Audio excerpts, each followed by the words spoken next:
बुरी तरह पीटने के बाद इसी मजबूरी में 10 मई की दोपहर को पाकिस्तानी सेना ने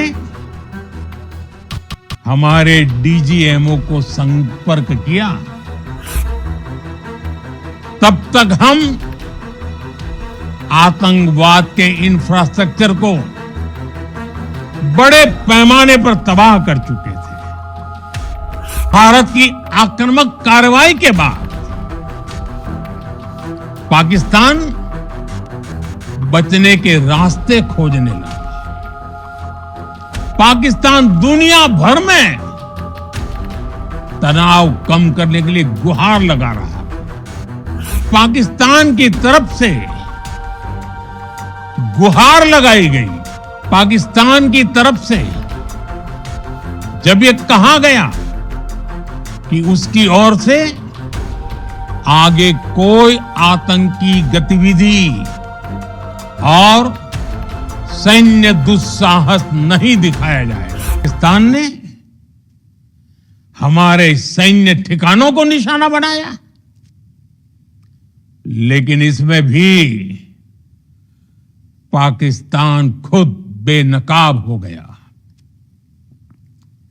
दुनिया ने देखा कि कैसे पाकिस्तान के ड्रोन्स, पाकिस्तान की मिसाइलें भारत के सामने तिनके की तरह बिखर गई। भारत के सशक्त एयर डिफेंस सिस्टम ने उन्हें आसमान में ही नष्ट कर दिया।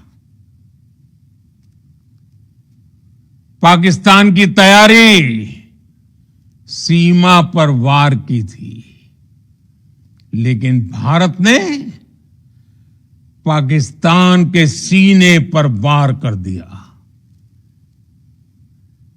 भारत के ड्रोन्स, भारत की मिसाइलों ने सटीकता के साथ हमला किया। पाकिस्तानी वायुसेना के उन एयरबेस को नुकसान पहुंचाया, जिस पर पाकिस्तान को बहुत घमंड था। भारत ने पहले 3 दिनों में ही पाकिस्तान को इतना तबाह कर दिया जिसका उसे अंदाजा भी नहीं था। इसलिए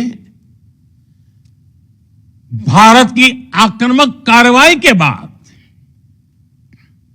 पाकिस्तान बचने के रास्ते खोजने लगा। पाकिस्तान दुनिया भर में तनाव कम करने के लिए गुहार लगा रहा था, और बुरी तरह पीटने के बाद इसी मजबूरी में 10 मई की दोपहर को पाकिस्तानी सेना ने हमारे डीजीएमओ को संपर्क किया। तब तक हम आतंकवाद के इंफ्रास्ट्रक्चर को बड़े पैमाने पर तबाह कर चुके थे। आतंकियों को मौत के घाट उतार दिया गया था। पाकिस्तान के सीने में बसाए गए आतंक के अड्डों को हमने खंडहर बना दिया था। इसलिए जब पाकिस्तान की तरफ से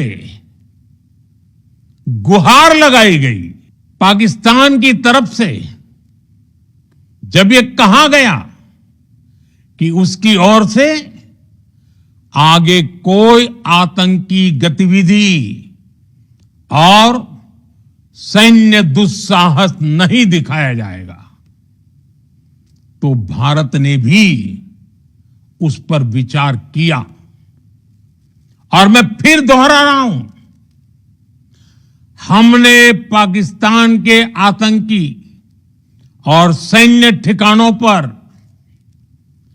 अपनी जवाबी कार्रवाई को अभी सिर्फ स्थगित किया है।